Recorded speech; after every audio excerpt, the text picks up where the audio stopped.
സുഹൃത്തുക്കളെ, അടുത്തൊരു ബെല്ലോടുകൂടി നാടകം ആരംഭിക്കുകയായി. ഒരു പ്രമുഖ ദിനപത്രം തെരഞ്ഞെടുപ്പ് ഫലമെന്ന് അടുത്ത ദിവസം മുൻ പേജിൽ എഴുതിയ വാക്ക്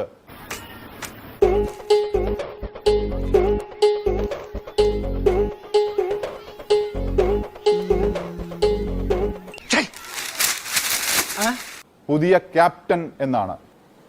അല്ല, ഞാൻ ഈ ഉപതെരഞ്ഞെടുപ്പ് ഒന്ന് ജയിച്ചപ്പോ എന്നെ ആരും അങ്ങനെ ക്യാപ്റ്റനെ വിളിച്ചില്ലല്ലോ.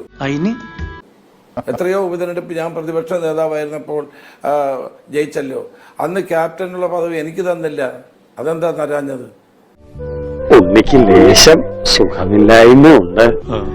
അതൊക്കെയാണ് ഡബിൾ സ്റ്റാൻഡേർഡ് എന്ന് പറയുന്നത്. അല്ല, അതിലൊക്കെ ഒരു PR കൈകൾ ഉണ്ടാവുമോ ശ്രീ രമേശ് ചെന്നിത്തല? എന്നാ തോന്നണേ. തീർച്ചയായും അതിലൊന്നും ആരും സംശയമില്ല. പക്ഷേ ഞാൻ വിജയിച്ചപ്പോഴൊന്നും എനിക്ക് എന്നെ ആരും ക്യാപ്റ്റനും ആക്കിയില്ല,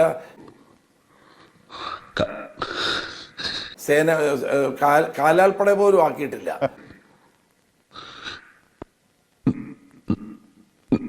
ഒരു ചാനലും ഒരു പത്രവും. എനിക്കതിലൊന്നും പരാതിയില്ല.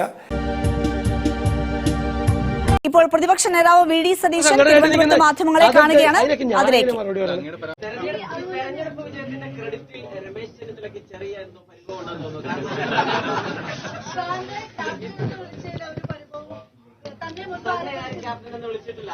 ഞാൻ എന്താ പറഞ്ഞത്? ടീം UDF ആണ്. Team UDF. ഒറ്റ വാചകം ഞാൻ പറഞ്ഞിട്ടില്ല. വ്യക്തി കേന്ദ്രീകൃതമല്ല തെരഞ്ഞെടുപ്പ് വിജയം. ടീം UDF ആണ്. എന്നെ ക്യാപ്റ്റൻ എന്ന് വിളിച്ചിട്ടുണ്ടെങ്കിൽ രമേശ് ചെന്നിത്തല ക്യാപ്റ്റൻ അല്ല, അദ്ദേഹം മേജറാണ്. നീ ആരാന്നാ പറഞ്ഞത്? Major cook. ഞാൻ ക്യാപ്റ്റൻ കുക്ക്.